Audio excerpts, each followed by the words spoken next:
Hello there, welcome back to the channel. Today we've got part 2 of common questions that non-spider people quite often ask me. So let's get into the video.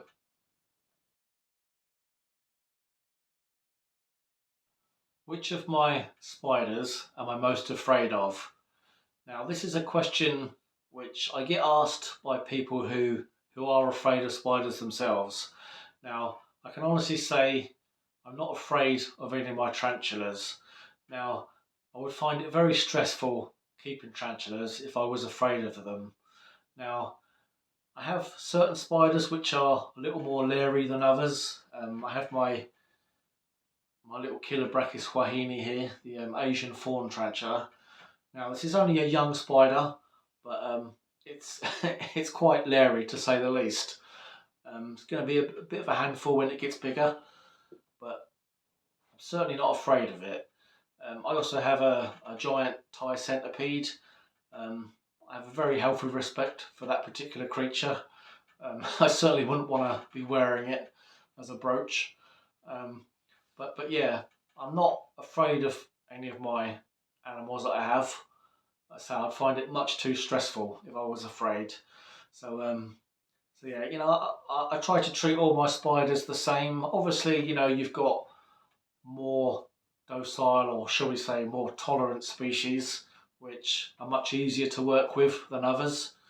But no, over years of working with different spiders, you know, you learn to not be afraid, really. So you may be nervous when you first start keeping spiders, but with a nice calm approach, generally you can get over that fear.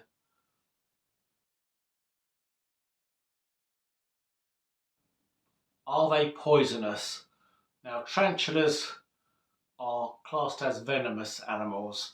Now, the main difference between venom and poison is how it's delivered, how it finds its way into your body. Now, venom is either injected through fangs or bitten into you through modified teeth, like on some lizards, or stung into you, like a scorpion sting or a wasp sting. Now, they have different chemical compounds, but technically, they're both toxins. They're both bad for your health, but yeah, there are differences. Now, think of venom as a very specific tool. It's designed to subdue and to kill prey, so it's more of an attack thing. Whereas poison is quite often a defensive thing. Um, you've got like your little tiny poison dart frogs. Now, those guys, they're poisonous because of what they eat. So, but because they are so poisonous, they can pretty much sit out in the open and nothing will bother them. I think they only have like about one predator, which is a snake, which is immune to their poison. But I don't know whether there might be some invertebrates that are too, but I'm not sure. I did actually see some footage once of a little dart frog getting caught in a spider's web, and the spider actually cut the frog out of the web. So even spiders don't like the taste of them. So yeah, that's where that's an example of poison as a defence. So yeah, tarantulas are venomous creatures. Now, a lot of people think the term venomous only applies to animals that can kill you, but no, it's not true. All spiders are venomous to my knowledge. So yeah, obviously you've got things which are not spiders but look like spiders, like your harvestmen, things like that. They're not venomous animals. They don't have venom glands. But yeah, so tarantulas, they're venomous, not poisonous. Have any of my tarantulas ever escaped? Now, in terms of coming into my room and finding that a spider or a tarantula has popped a lid or squeezed through a gap, that's never happened.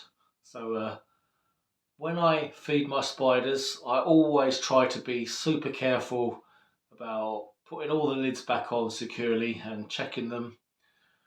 Now that's not to say I don't make a mistake.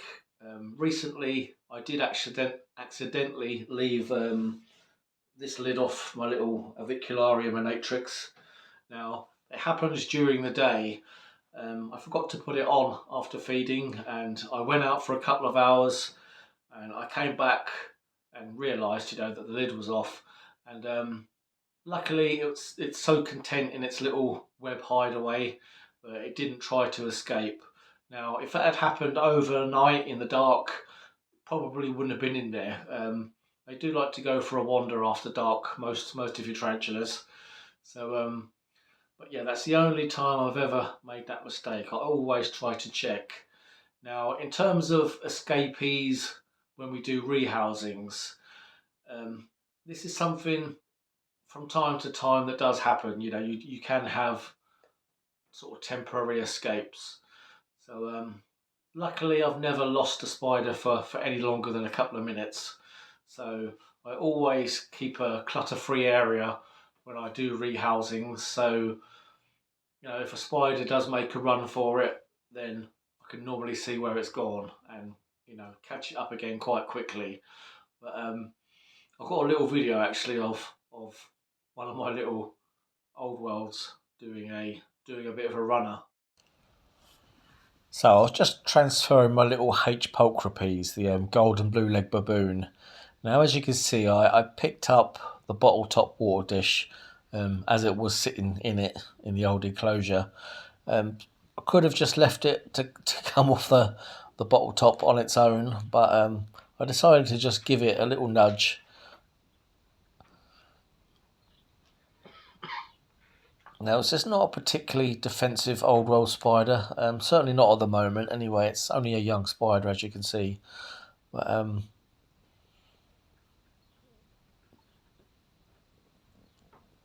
this isn't the first time that this spider has done that, so I wasn't too shocked by it. Ended up on the side of the tablecloth here, and I managed to catch it up again straight away. Do I pick up or handle any of my spiders? Now, personally, I choose not to. Now, it's quite a controversial subject in tarantula keeping. Some people handle them, some people don't. And the people who do handle them, they can be judged quite harshly by people who don't. So, like I say, personally, I don't. And the main reason for that is because certainly your big heavy-bodied spiders, they can be injured very easily if they fall from any kind of height. So I don't take the risk. So arboreal tarantulas, your spiders that live in trees.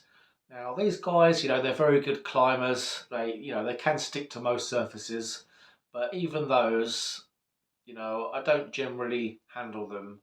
Now, some of your New World arboreal tarantulas like Carabinas and Avicularias, sometimes they are quite curious almost, and they do make contact with you sometimes, and generally they don't seem that bothered by it. So the thing with these guys is that they do jump sometimes, so obviously that creates a problem as well, or could do.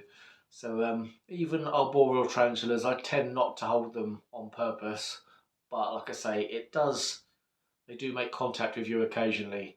So but yeah, as a general rule, I don't pick up my tarantulas, and I certainly don't put them on my head like some people do on certain social media platforms.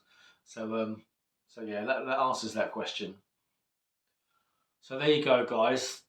I've answered some of the very common questions which I get from people who don't keep spiders. So hope you've enjoyed today's video. Give me a thumbs up if you do like it. Maybe consider subscribing at some point, and I'll see you on the next video.